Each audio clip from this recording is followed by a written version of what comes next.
Chapter 7. The Indo-Europeans and Historical Linguistics. Introduction. The Archaeology of Language. The discovery of the Indo-Europeans is one of the most fascinating stories in modern scholarship. The tale begins with linguists in the late 1700s, in particular William Jones, a British judge who lived in India and in 1786 was the first person to suggest the possibility of Indo-European civilization. Jones's hypothesis opened a new door to the past and sparked the modern science of historical linguistics. Indo-European theory rests on the fact that various languages from all across Eurasia, in lands as far apart as India and Iceland, show many essential similarities, enough that they must have originated as a single tongue at some point long ago.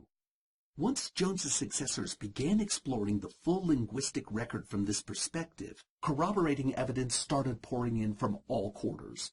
Parallels in vocabulary and grammar quickly emerged among foreign languages, particularly in what were then the oldest preserved tongues, Latin, Greek, and Sanskrit. The last is the language of the Vedas, an ancient body of writings from India, and close analysis of its text showed that Sanskrit has a strong affinity with Latin and Greek. For instance, the Sanskrit word for three is trayas, clearly cognate with, that is from the same linguistic origin as, Latin trace and Greek trace, also words for three. Likewise, the Sanskrit sarpa, snake, obviously shares a common ancestor with the Latin serpens, the forebear of the English word serpent. Jones's simple and elegant remarks concluding the paper he wrote for the 1786 meeting of the Asiatic Society of Calcutta sum up the situation neatly. Quote, "No philologer could examine all three languages, Sanskrit, Latin, and Greek, without believing them to have sprung from some common source which perhaps no longer exists." End quote. Which perhaps no longer exists. This priceless piece of understatement was the overture to many important, indeed revolutionary insights into the history of Western civilization. First and foremost was that there must have been a mother tongue, which, as the people who spoke it spread across the globe, evolved into a family of daughter languages, all of which, though they look different on the surface, are fundamentally related. Since these languages can be found all over Europe and Asia, scholars ultimately settled on the term Indo-European for this culture, and Proto-Indo-European as the designation for the mother tongue itself. While it would be better to call the language by the name its original speakers gave it, that isn't possible, since no one has as yet been able to figure out what that name was, or for that matter, what the Indo-Europeans as a people called themselves. Despite that, however, scholars were able to deduce much else about them. For instance, as the study of linguistics advanced, it quickly became clear that quite a few languages belong to the Indo-European family. Threes again demonstrate the point well. Besides Latin trace, Greek trace, and Sanskrit trias, there are Spanish trace, Danish, Italian, and Swedish tre, French trois, German drei, Dutch drie, Russian tri, English three, and several other permutations, all based on Indo-European treis. That these words are cognate is self-evident, especially when they're compared to three in non-Indo-European languages, such as Turkish, uk, Hebrew, shalosh, Malay, tiga, and Chinese, san. And adding in other basic Indo-European words like mother, mutter, mater, and father, pater, patir, makes the case overwhelming. All these languages, which exhibit so many cognates, must once have had a common source. The ramifications of Indo-European theory were explosive, especially to Europeans in the 19th century. The presence of a long-lost common language presupposes by definition the historical existence of a common culture. Anthropologists have shown that unity of culture nearly always accompanies unity of language. And as the Indo-Europeans spread both widely and successfully across the globe, that culture must have traveled with them. Given that, scholars began looking at the fundamental similarities in native Indo-European civilizations and found remarkable parallels, the implication being that, For all their seeming differences in religion, government, and family structure, peoples of Indo-European heritage share a cultural framework consistent with a shared origin. That is, the fundamental similarities in their cultures overshadow their superficial differences. It was a notion that was not well received in all circles, especially the Eurocentric white supremacist factions which dominated the West in the 19th century. Finally, linguistic research showed how extraordinarily successful these Indo-Europeans were in their near-global usurpation of the planet. To list ancient Indo-European civilizations is virtually to catalog conquerors across Europe and Western Asia. Indo-Aryans, Persians, Hittites, Greeks, Romans, Celts, Vikings, Medes, and Philistines, to name just a few, and their modern counterparts are no less numerous. Among them, Spanish conquistadors, Christian crusaders, and all the major European colonial powers.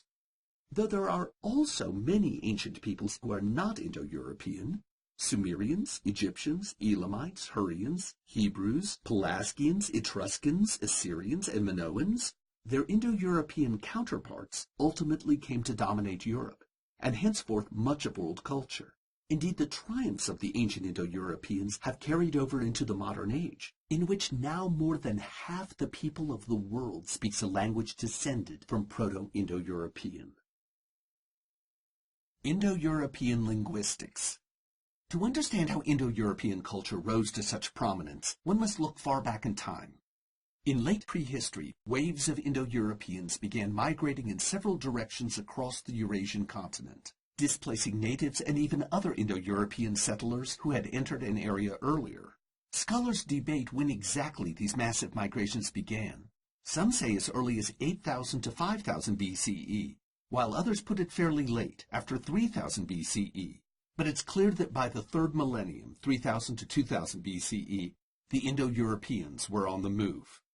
As they settled different areas of the world, they uprooted and overwhelmed indigenous peoples, which spelled in more than one instance the extermination of entire cultures. Indo-European groups moved into India, for instance, where they conquered the local population and established the caste system, with themselves at the top, of course. Likewise, a different Indo-European group invaded Italy and settled there as the Romans. Others became the Slavs in Central Europe and the Philistines in the Near East. In every case, they caused upheaval and violent social change. The Greeks provide a good example of the behavior typical of these conquerors. No fewer than 3 major waves of Indo-Europeans swept over Greece in the 2nd millennium BCE, the last of which was the ferocious Dorian invasion that pushed aside at least 2 previous groups of Indo-European invaders and precipitated so much chaos that a centuries-long Dark Age ensued, 1100 to 800 BCE. It's little wonder, then, that the native Pelasgians and indigenous people in Greece are now a historical mystery. When brutal invaders set about obliterating each other, native cultures have virtually no chance of survival, either in their own age or the historical record. Germanic languages. One of the major regions the Indo-Europeans settled was Northern Europe, where there evolved an offshoot of the Proto-Indo-European language, a linguistic variant now called Common Germanic. Once established there, the speakers of this tongue drifted apart into various groups as they continued to expand their domain. And this separation underlies the divisions still visible in the political and cultural landscape of Northern Europe and in the different languages spoken there. The Celtic group, including Welsh, Scots Gaelic, etc. The Germanic group, including German, English, Dutch, Yiddish, etc. And the various Scandinavian tongues, Swedish, Danish, Norwegian, etc. Each of these derives from a distinct subpopulation of Germanic speakers. With the data presently available, it's not possible to be precise about when these languages started separating, but it seems safe to say that by the 1st century BCE, that is after 100 BCE, there's good evidence Common Germanic had begun to break up. The natural topography of the area clearly contributed to these linguistic divisions. The Scandinavian languages evolved north of the Baltic Sea and in Denmark. West German arose west of the Oder River. On the other side of this river, in modern Poland, East German developed. The last, East German, is extinct now, because all of its daughter languages were wiped out of existence by the subsequent oppression of its peoples. Polish, the primary language of modern Poland, is instead an offshoot of Old Slavic, a different branch of Indo-European. In politics and military affairs, speakers of West German were in general more successful than their Eastern counterparts, and the languages which arose out of West German culture, English, German, Dutch, etc., all share an interesting feature. To grasp it, however, it is first necessary to understand some fundamental aspects of language, in particular how sounds are produced in the mouth. In doing so, we gain insight into an important chapter in the history of the West German people and an even more fascinating transition in the linguistic history of Europe. Grimm's Law. After William Jones suggested that Latin, Greek, and Sanskrit shared a common origin, the pace of linguistic study began to accelerate rapidly in the West. In part, this was due to the appearance of eager young scholars who were interested in exploring the world around them and making a name for themselves in academia. The most famous of these was Jakob Grimm, 1785 to 1863, one of the famous Brothers Grimm. As a student of language, Jakob Grimm studied early German literature, seeking rare words unchanged over time, archaic vocabulary which might elucidate the history of the German language. What he ended up with, however, was a fascinating body of folklore, which he and his brother Wilhelm published as Grimm's Fairy Tales. The often macabre and sinister nature of these tales, involving enslavement, poverty, starvation, abduction, and even cannibalism, reflects the dark view of those living where there's little protection from the vagaries of man and nature. It's one of the few glimpses history affords of non-urban life in Western civilization, and it's not a pretty picture. Grimm also got what he wanted word-wise. After some study, he noticed a pattern in the evolution of Common Germanic as it was developing out of Proto-Indo-European, a change that he deduced had to have taken place long ago. This change came to be called the Great Consonant Shift. Grimm demonstrated that even if a Germanic word and one from a different branch of Indo-European didn't look alike on the surface, in many cases they could be shown to be cognate with each other if one assumed that certain consonants had followed a predictable course of change. This linguistic rule was later dubbed Grimm's Law. Here's what happened. At some point in the evolution of West German, some of its consonants began to shift dramatically. To understand how and why this shift occurred, one must look at the nature of consonants themselves, which are formed by briefly stopping the flow of air through the mouth. P, t, k, b, d, g. Or by restricting it somehow. F, v, th, ch, j. The great consonant shift in Germanic languages appears to have begun when a certain type of consonant called unvoiced, p, t, k, transformed into its aspirate equivalents, p, t, k. Once that change took place, it put pressure on the original aspirates to sound different from the new ones in order to maintain enough distinction among words that sense wasn't lost. That is, if your tongs suddenly are thongs, and your pans become fans, there's considerable potential for confusion. Consequently, what had originally been aspirates in Common Germanic, p, t, k, moved to their voiced equivalents, b, d, g. And soon thereafter, the original voiced consonants, b, d, g, did likewise and changed into their unvoiced counterparts, p, t, k, thus taking Common Germanic consonants in a full circle, from unvoiced to aspirate to voiced. Bearing in mind that vowels are fluid and can change unpredictably, and that liquids, LR, and nasals, MN, are not as a rule affected by processes like those underlying Grimm's Law, we can deduce the Germanic, in this case English, word which is cognate with its Indo-European form before it underwent the great consonant shift. Since Latin and Greek are Indo-European tongues which stand outside Germanic and therefore were not influenced by Grimm's Law, words from these languages show the Indo-European root which Germanic inherited and changed. And because English contains many derivatives from Latin and Greek, we find within our own language words which do not look much alike, but have similar meanings and are in fact cognate. For instance, the Indo-European root pater, which gives us words like paternal and paternity changed into father in English because the inherited P became F and T became TH. The same thing happened to the TH in mother, which comes from an Indo-European base mater, but the M was not changed because nasal consonants like M were not affected by Grimm's law. On the course website, there is a table where you can use English derivatives from Latin and Greek to determine the changes which took place in Germanic words as outlined in the description of Grimm's law above. By doing this, you should be able to decipher an English word which has the same basic meaning and Indo-European root, but looks different because the Indo-European root word has undergone the great consonant shift. If you have time, please take a moment to complete this exercise. The Indo-Europeans, History and Culture. But language is not all there was to the Indo-Europeans. Anthropologists have long pointed out, as noted above, that language and culture go hand in hand. So, while shedding new and important light on the evolution of language, historical linguists have also discovered much about the Indo-Europeans' lives and livelihoods. Nevertheless, much remains uncertain, even such a basic question as where the Indo-Europeans lived before they embarked on their worldwide journeys and conquest. What we don't know about the Indo-Europeans. Let's begin by looking at what is today unknown about the Indo-Europeans. Put simply, there is still no unequivocal evidence from either historical or archaeological sources for exactly where, when, or how the original speakers of Proto-Indo-European lived.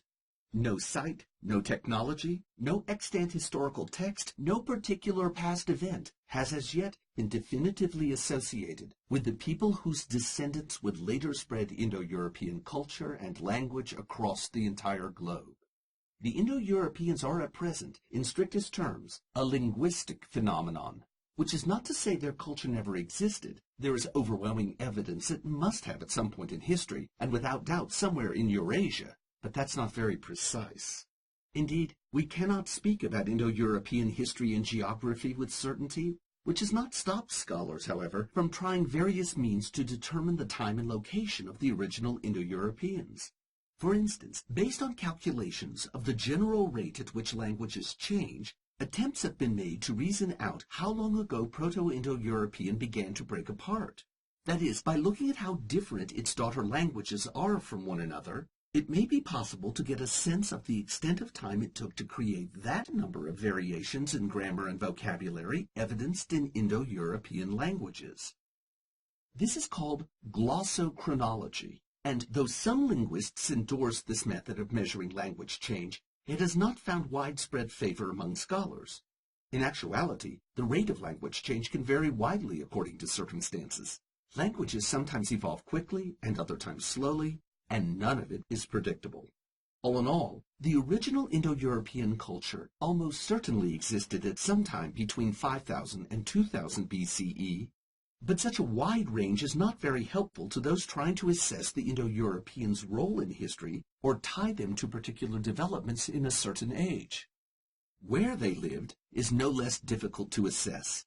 Called the homeland problem and a matter of great debate among scholars, this question may ultimately be unanswerable, inasmuch as the Indo-Europeans were in all likelihood a nomadic people, and while they may have had a home range, it's possible they had no specific homeland as such. And because nomads leave behind few traces archaeologically, at least compared to settled folk, historians are left grasping at straws in the wind here. Tantalizing hints, however, emerge from the data too. For example, the patterns of dispersion among Indo-European languages should after all furnish some sort of indication as to the migrational paths followed by the Indo-Europeans. Tracing those backwards ought then to provide at least a general indication of their place of origin. Moreover, similarities and differences in the daughter languages should also help point to how this dispersion proceeded, or at least where groups were at different times. But unfortunately, just as with glossochronology, there are too many variables at work, and no consensus has emerged among scholars about anything but the most basic solutions to the homeland problem. In sum, it seems safe to say only that the Indo-Europeans probably lived in or around the steppes of southern Russia at some point, simply because that area is central in the vast territory their descendants would later come to occupy. Little more can be said with certainty. What we do know about the Indo-Europeans. In spite of not being able to answer some of the most basic questions about the Indo-Europeans, the body of data about them that we do have is very great too. Of the original Indo-European civilization, many features can be reconstructed by comparing similar elements found widely among its daughter civilizations. For example, the Indo-Europeans must have been polytheistic, since all Indo-European cultures are, or at least were originally, that way. Their chief god was probably an entity whom they called Sky Father, because a name of this sort is seen in quite a few daughter cultures. For instance, the Romans, whose principal deity was known as Jupiter, Day Father, and the Greeks, whose god Zeus, Day, headed up their pantheon. The Indo-Europeans must also have favored tripartition, division into threes, the tendency to envision and express the world in groups of three, which was a familiar habit of ancient Indo-European culture. For example, it's likely Indo-European society was separated into three basic strata: priests, warrior rulers, and farmer workers. Similarly, three fundamental elements constituted their universe: sky, sea, and earth. Indeed, our fondness for threes today surely derives from the Indo-Europeans' love of tripartition, such that many today envision God as a trinity of Father, Son, and Holy Ghost, and a good argument as having a beginning, middle, and end. We also start a race by saying, ready, set, go. Why isn't it just ready, go? Our nursery rhymes feature winkin', blinkin', and nod. We love waltzes set in 3/4 time, and as most lawyers will confirm, 3 examples are usually enough to make a convincing case. There is strong evidence from a wide range of data that these characteristics of life in the West today have their origin in Indo-European culture. But the linguistic evidence affords an even closer view of the original Indo-European civilization. Words which derive from Proto-Indo-European and appear in several of its daughter languages suggest the existence of certain things within a shared experience, such as aspects of family life. One linguist writes, quote, "Many family words, such as mother, father, brother, can be reconstructed for Proto-Indo-European. These include several words for in-laws, which seem to have been used solely with reference to the bride. Evidence of this kind suggests that it was the wife who was given a position within the husband's family, rather than the other way round, and that the society must therefore have been patriarchal in character." End quote. That is, in Proto-Indo-European society, there were special words for the bride's parents because the family was presumed to mean the groom's family, the core social unit as it often is in patriarchal societies.